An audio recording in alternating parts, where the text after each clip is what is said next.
একটা এমন ম্যাচ যেখানে ইংল্যান্ডের অহংকার ধুলোই মিশিয়ে দিয়েছিল ভারত।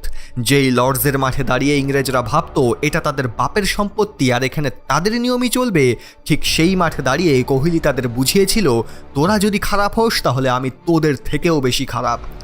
লর্ডসের এই মাঠে ইংল্যান্ড বিশ্বের প্রত্যেকটি টিমকে ডেকে আনতো তাদের অপমান করে হারাবে বলে, কিন্তু সেই দিন তাদের সামনে ছিল কোহলির ভারত।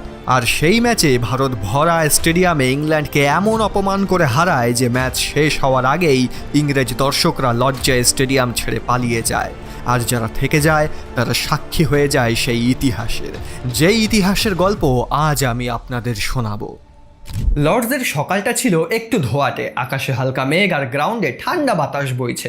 এমন দিনে সাধারণত ব্যাটসম্যানদের একটু সামলে খেলতে হয়, কারণ পিচে হালকা সুইং থাকে আর নতুন বল মানেই বাড়তি চ্যালেঞ্জ। ইংল্যান্ড জানতো যে এই কন্ডিশনে ভারতের ব্যাটসম্যানরা প্রথম থেকেই চাপে থাকবে, তাই প্রথম 1-2 ঘন্টার মধ্যে কটা উইকেট তুলে নিতে পারলেই ভারতের গলা চেপে ধরবে তারা। কিন্তু ইংরেজ ক্যাপ্টেন জো রুট জানতো না যে এটা ছিল কোহলির ভারত, যারা যে কোনো চ্যালেঞ্জকে মোকাবেলা করার জন্য প্রস্তুত ছিল। যথারীতি ভারত প্রথমে ব্যাট করতে নামলো। একদিকে রোহিত শর্মা, যার ব্যাটিং নিয়ে কোনো সন্দেহ নেই, আর অন্যদিকে ক্লাসিক রাহুল, যার শর্ট সিলেকশন একদম টপ ক্লাস। ভারতের শুরুটা ছিল কিছুটা চাপের মধ্যেই, কিন্তু সেই চাপে যেভাবে এই দুইজন খেলছিল তাতে ভারতীয় দর্শকদের মনের ভয় কিছুটা দূর হলো। প্রথম কয়েক ওভার দুজনে একটু দেখে খেললো। অন্যদিকে ইংল্যান্ডের বোলাররা কন্টিনিউয়াসলি 135-40-এর গতিতে বল করে যাচ্ছে, যার মধ্যে জেমস অ্যান্ডারসনের খতরনাক সুইং। পিচে বল পড়ার পর সেটাকে জাজ করা অত্যন্ত কঠিন হয়ে যাচ্ছিল, কিন্তু রোহিত আর রাহুল মাথা ঠান্ডা রেখে অফ স্টাম্পের বাইরের বলগুলোকে ছেড়ে দিচ্ছিল।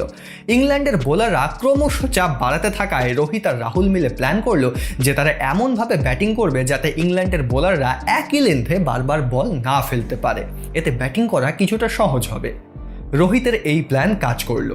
কিছু ওভার দেখার পর রোহিত এবার তার ফর্মে ফিরল। রোহিত এবার এতটাই সেট হয়ে গিয়েছিল যে অ্যান্ডারসন বা অলি রবিনসনের মতো বোলারদের কনফিডেন্সের সাথে পুল শট মারছিল। দেখে মনে হচ্ছিল লর্ডস যেন মুম্বাইয়ের ওয়াংখেড়ে হয়ে গেছে। অন্যদিকে KL রাহুল তার ব্যাটিংয়ের ক্লাস দেখাচ্ছিল। ড্রাইভ, লেট কাট, স্টেপ আউট করে 4। রাহুলের এত সুন্দর সুন্দর শট যেন লর্ডসের সৌন্দর্য আরও বাড়িয়ে দিচ্ছিল।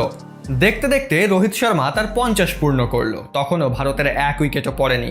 অন্যদিকে ইংরেজ বোলাররা চিন্তায় পড়ে গেল, কারণ তারা যেই প্ল্যান করেছিল সেটা পুরোপুরি ফেল হয়ে গেছে। কিন্তু সেই দিন ভারতের ওপেনিং জুটি কোনো বাধ মানছিল না।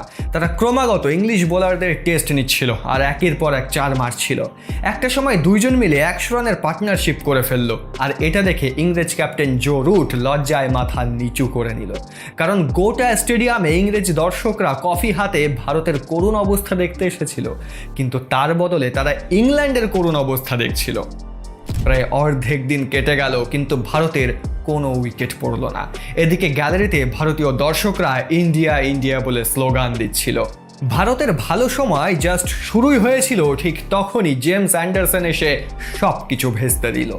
জেমস অ্যান্ডারসন ইংল্যান্ডের অভিজ্ঞতম পেসার, 39 বছর বয়সেও যার সুইং, লাইনার কন্ট্রোল আর এক্সপিরিয়েন্স দেখে নতুন খেলোয়াড়রাও মাথা নিচু করে।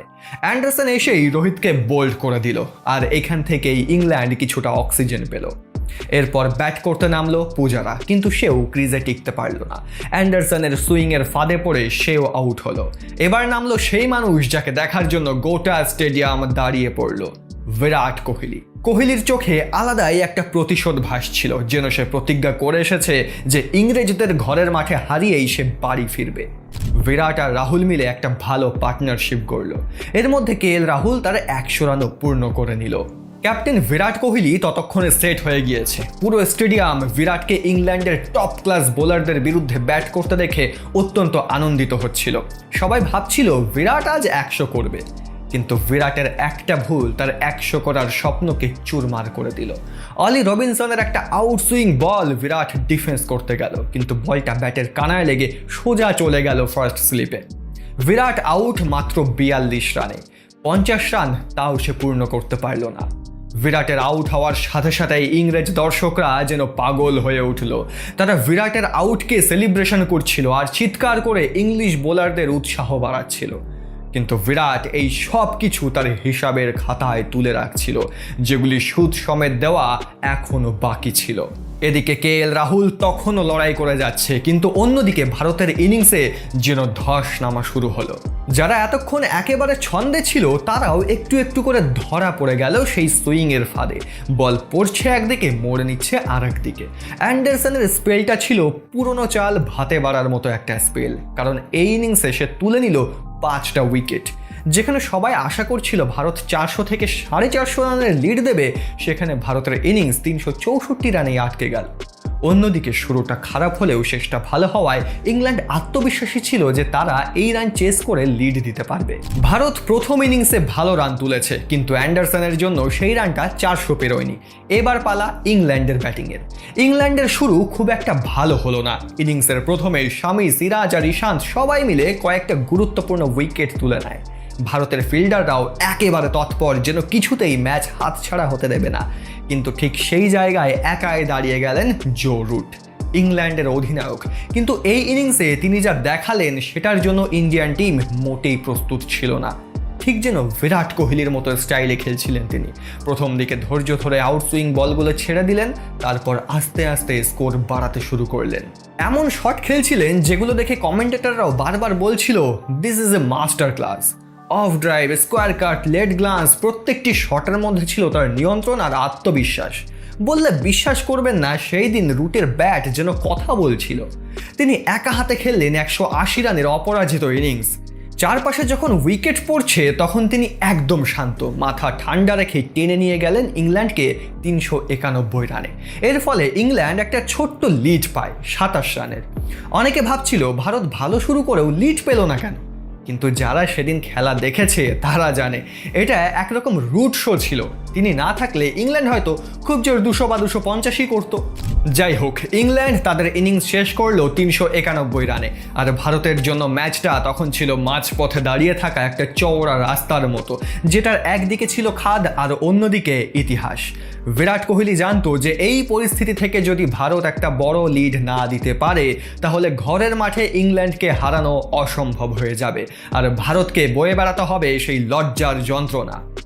বিরাট ড্রেসিং রুমে গিয়ে সবাইকে মোটিভেট করলো, প্লেয়ারদের বলল, এই লর্ডসের মাঠে আমরা অনেকবার অপমান সহ্য করেছি, কিন্তু এইবার আমরা 1 ইঞ্চিও জমি ছাড়বো না, চোখে চোখ রেখে লড়াই হবে। যথারীতি ভারত দ্বিতীয় ইনিংসে ব্যাট করতে নামলো। দ্বিতীয় ইনিংসে ব্যাট করতে নেমে ভারত যে শুরুটা করলো সেটা মোটেও স্বস্তির ছিল না। একটা একটা করে উইকেট পড়ে যেতে লাগলো। রাহুল গেলেন, রোহিত গেলেন, কোহলি আবারও বড় রান না করেই ফিরলেন। বোর্ডে তখন স্কোর দাঁড়িয়েছে 95-3। ইংলিশ বোলাররা তখন উচ্ছ্বাসিত, তাদের চোখে মুখে অহংকারের ছাপ স্পষ্ট দেখা যাচ্ছিল। গ্যালারিতে ইংরেজ দর্শকরা ভারতের এই করুণ অবস্থা দেখে হাসাহাসি করছে। কমেন্ট্রি বক্সে অলরেডি ভারতীয় টিমের সমালোচনা শুরু হয়ে গেছে।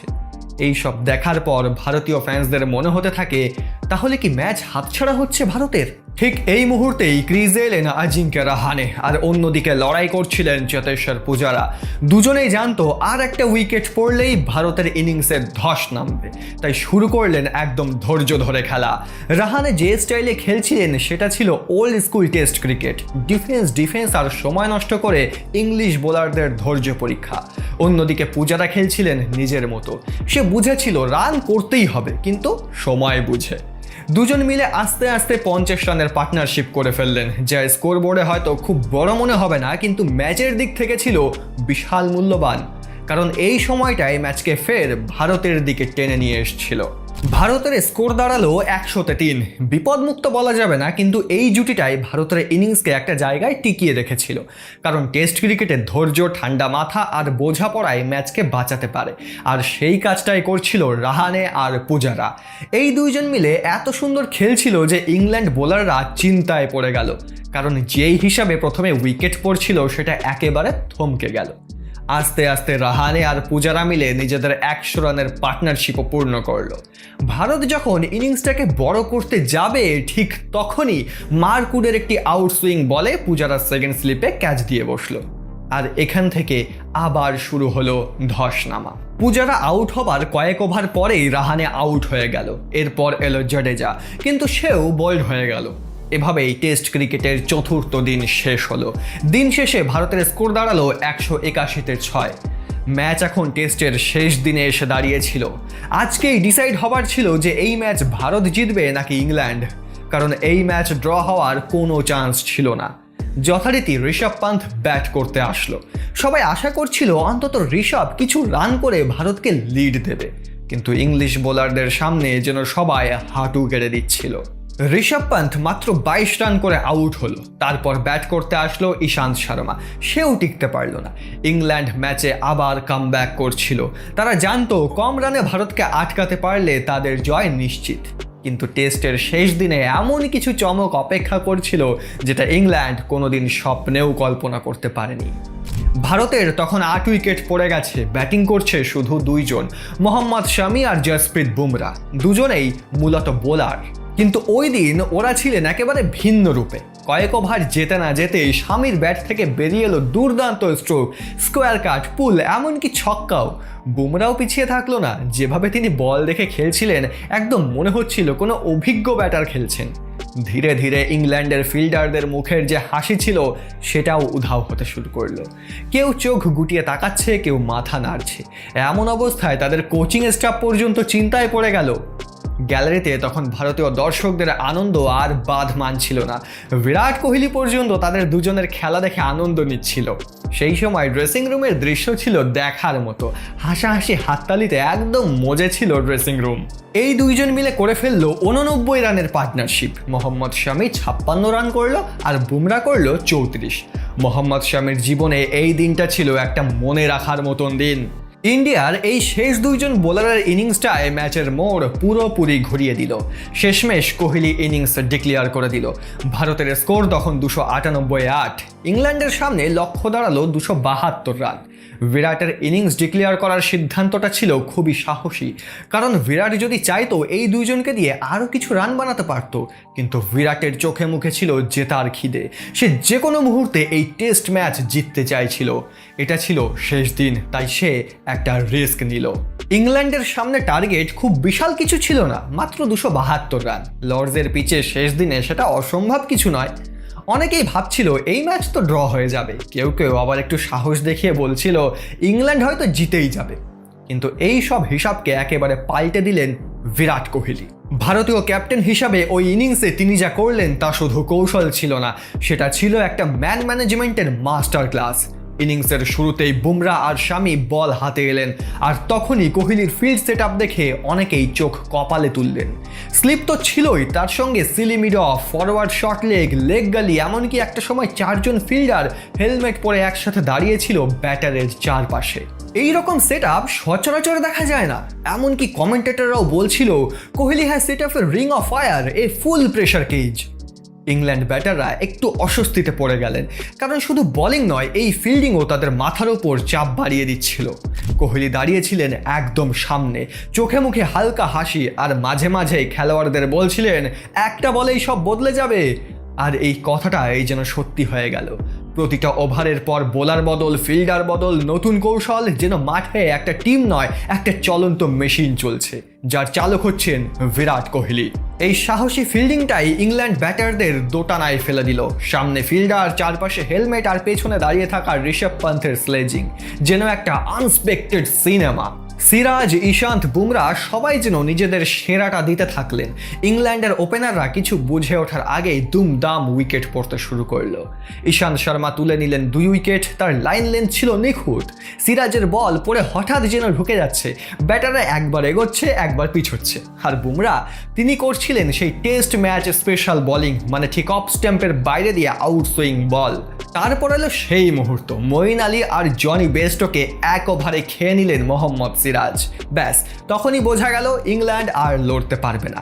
গ্যালারিতে তখন ভারতীয় দর্শকরা দাঁড়িয়ে উঠে চিৎকার করছে, আর ইংরেজ দর্শকদের মুখে হালকা নিস্তব্ধতা। ভারতীয় বোলারদের সামনে ইংল্যান্ড ব্যাটসম্যানরা পুরোপুরি দিশেহারা হয়ে গিয়েছিল। সবচেয়ে রোমাঞ্চকর মুহূর্ত এলো তখন, যখন সিরাজ শেষ উইকেটটা নিলেন। জেমস অ্যান্ডারসনের স্ট্যাম্প ছিটকে উড়ে গেল। ক্যামেরা জুম করলো কোহলির দিকে। সে হাত দুটো মুঠো করে চেপে ধরেছে, গর্জে উঠেছে, যেন বলছে এটাই আমাদের জবাব, এটাই নতুন ভারত। ইংল্যান্ড অল আউট হয়ে গেল মাত্র 120 রানে, আর ভারত জিতে গেল 151 রানে।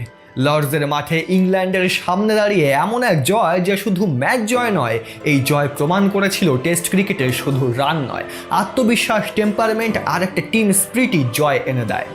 ঋষভ পান্থ দৌড়ে এসে স্লাইড দিয়ে পড়ে গেল ঘাসে, যেন শিশুর মতো আনন্দ করছে। পুরো ড্রেসিং রুম উচ্ছ্বাসে ফেটে পড়ল। আর বিরাট কোহলি ইংল্যান্ডের দর্শকদের দিকে তাকিয়ে যেন বলছিল, remember my name, Virat Kohli. তখন স্টেডিয়ামে খুব বেশি ইংরেজ দর্শক ছিল না, কারণ তারা লজ্জায় প্রথমেই গ্যালারি ছেড়ে বেরিয়ে গিয়েছিল। আর সেদিন লর্ডসের মাঠে দাঁড়িয়ে থাকা ভারতীয় দর্শকরা একটা ঐতিহাসিক মুহূর্তের সাক্ষী হয়ে থাকলো। ক্রিকেটে এমন কিছু জয় থাকে যেগুলো শুধু পয়েন্ট টেবিলের নম্বর বাড়ায় না, ওগুলো একটা টিমের আত্মবিশ্বাস আর ভবিষ্যতের পথ তৈরি করে দেয়। এই ম্যাচটা ঠিক সেরকমই ছিল। লর্ডসের মতো ঐতিহাসিক মাঠে এভাবে জেতা মানে শুধু একটা ম্যাচ জেতা নয়, এটা মানে একটা দেশের নাম তুলে ধরা, নিজের জেদ প্রমাণ করা আর কোটি কোটি দর্শকদের মুখে হাসি ফোটানো। এই জয়টা ছিল এমন একটা গল্প যেটা ভারতীয় ক্রিকেট ফ্যান্সরা বারবার শুনতে চাইবে আর বারবার বিরাট কোহলির সেই আগ্রাসন দেখতে চাইবে। আর আজকে আমরা আপনাদের সেই গল্পটাই শোনালাম। বন্ধুরা, আপনাদের কি সেই 2021 সালের অ্যাগ্রেসিভ বিরাটকে পছন্দ, নাকি এখনকার শান্ত বিরাটকে? নিচে কমেন্ট করে জানান। আর ভিডিওটি ভালো লাগলে ভিডিওটিকে একটি লাইক করে দিন, আর এরকমই ক্রিকেটের ভিডিও দেখার জন্য চ্যানেলটিকে সাবস্ক্রাইব করে রাখতে পারেন।